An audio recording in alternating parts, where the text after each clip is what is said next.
Hello everyone, it's time for a new video, and today is going to be a Sapphic book tag. So this was created by Teresa from A Reading Elf, and so I'm going to have her channel linked down below. Definitely check her out. She's amazing. And yeah, we have a lot of books to get through, so without any further ado, let's jump right into it. So for all the books, I tried to find Sapphic books. I didn't have one for all of them, but if not, I just wanted them to be queer or Sapphic, and not 100% of them are, but most, so yeah.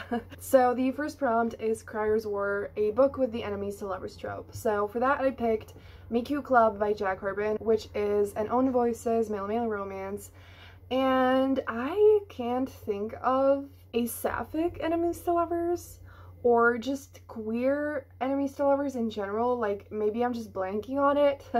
But if you have any recommendations, please tell me in the comments down below, because I need to read more, because enemies to lovers is amazing. And in this book, it's not exactly enemies to lovers. I would say it's more like kind of rivals to lovers and just don't have the best first encounter.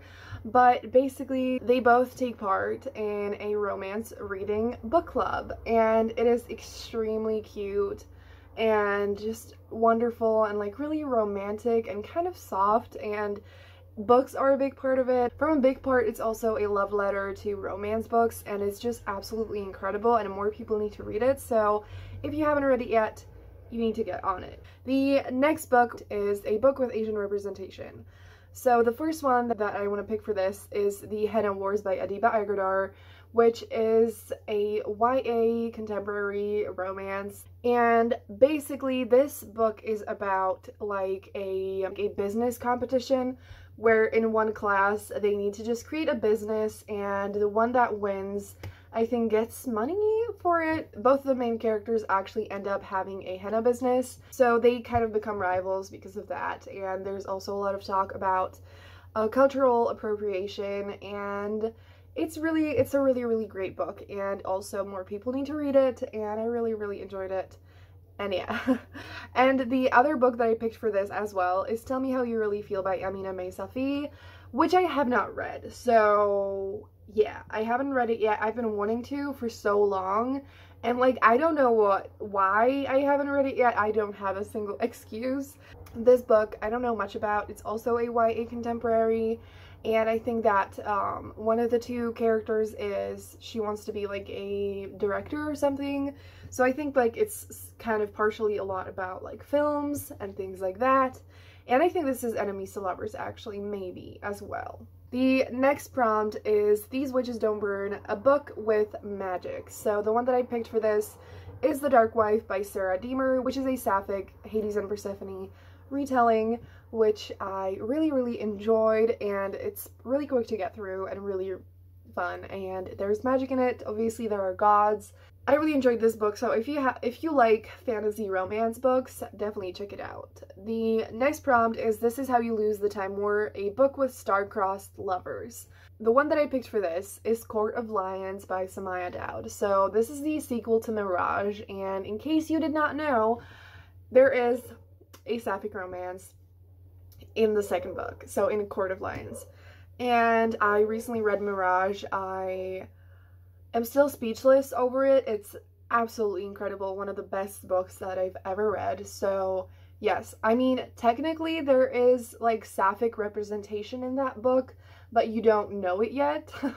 But in A Court of Lions, I'm pretty sure there is a romance, and it's kind of forbidden because the character is engaged and she is a princess, so you know, it's complicated. So yeah, I can't wait. The next prompt is Wilder Girls, a book you'd take if you were stranded on a deserted island.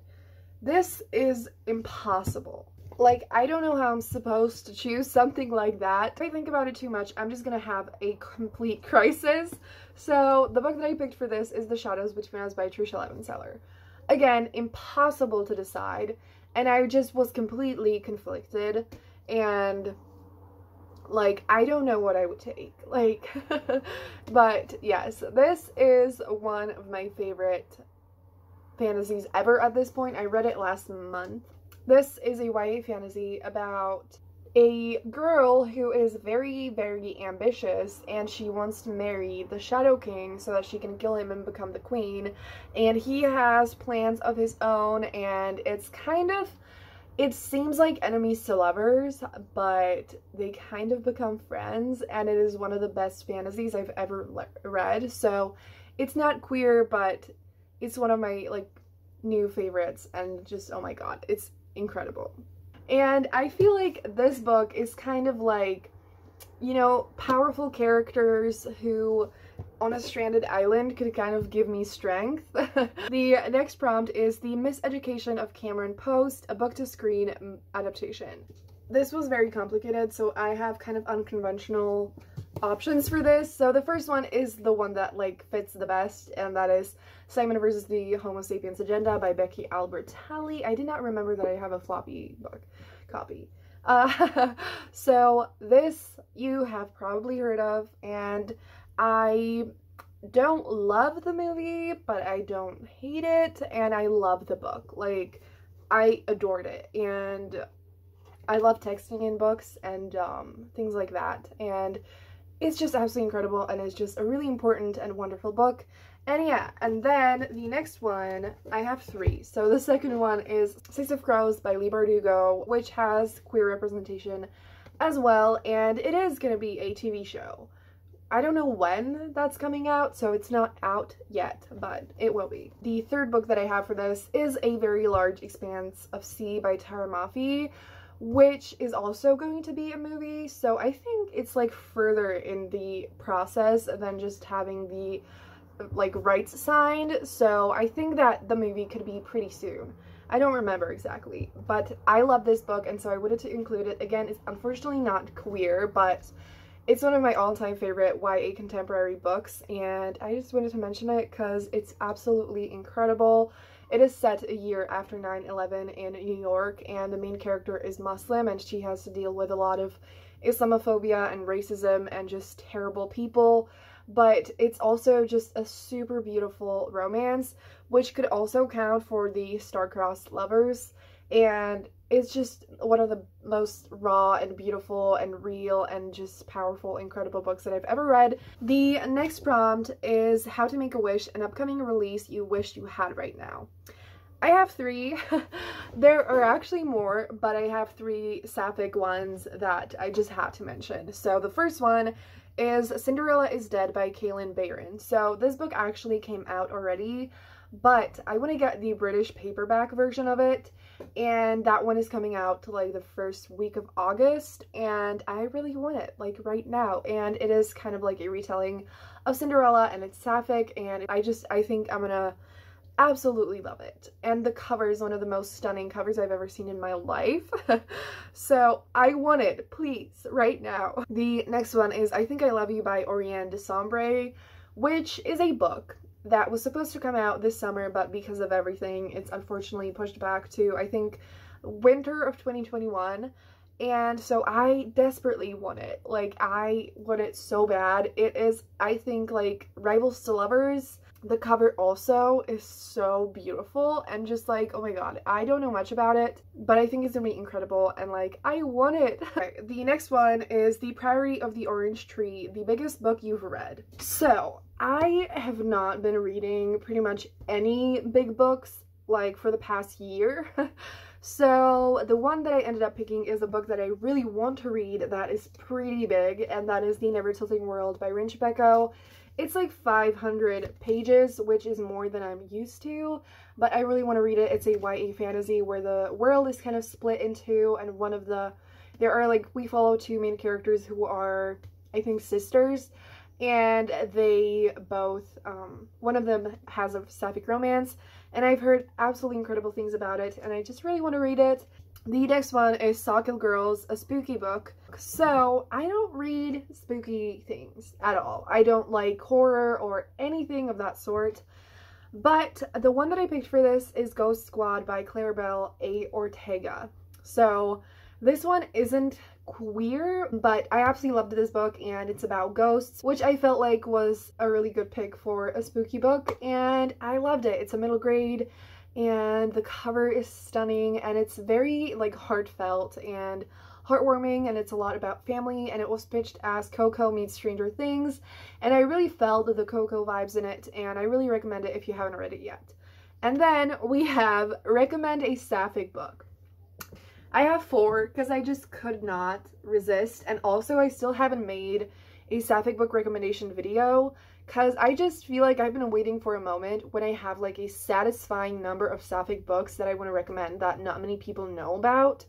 And I feel like just the list never felt complete, but I still really need to get to it. Tell me if you want me to make that video. Right now I have 4 books to recommend and I had to stop myself from adding any more. So the one that I want to recommend the most is The Midnight Lie by Mary Rutkowski. So I considered picking this for the one to take on a stranded island, but I didn't want to repeat books. So this is a YA fantasy, and I actually read it in my video of reading some of my most anticipated releases of the year. And so definitely check that reading vlog if you haven't seen it yet, because, you know, if you want to hear more of my thoughts. But I loved the romance in this. Like, I just, oh my god, like the two main characters, their connection and like I loved it. Like, I don't even know how to describe the plot, but just please pick this book up. I adored it. The next one is a little bit different, and that is Avant-Gardes by Carly Usdin. So this is a graphic novel, and there are 2 volumes out so far, and there's a lot of queer representation in this book. There's a group of characters who play basketball together, and there's a lot of friendships, and there is sapphic romance, and it's just absolutely incredible. Like, it was so addicting, and I just flew through both of the volumes so quickly, and I really, really recommend it. Then I have 2 historical romances, which the first one is Leather and Lace by Rebel Carter. So I loved this book, but I think one important thing to know is that the stakes in this book are super low, and it's extremely low on angst, basically like non-existent. And I felt like it was a really nice fluffy book that is super comforting, and you don't have to worry about anything bad at all happening. And so if you just want something super sweet, like super sweet, where everything is kind of easy for the main character, definitely check it out. And then we have Lady's Guide to Celestial Mechanics by Olivia Waite, which actually another book that I really want to get my hands on is the sequel to this. I want it now. This is, I think, the most popular female historical romance, and I loved it. It was so soft and tender and beautiful, and if you haven't read it yet, you definitely need to check it out. My voice is getting really weird. I've been talking for too long. So yeah, please give this video a thumbs up if you enjoyed it. Definitely do this tag if you haven't yet and if you're interested, and tell me what your answers are for any of the questions that you like. And yeah, have a great day, and I'm gonna see you soon in another video. Bye!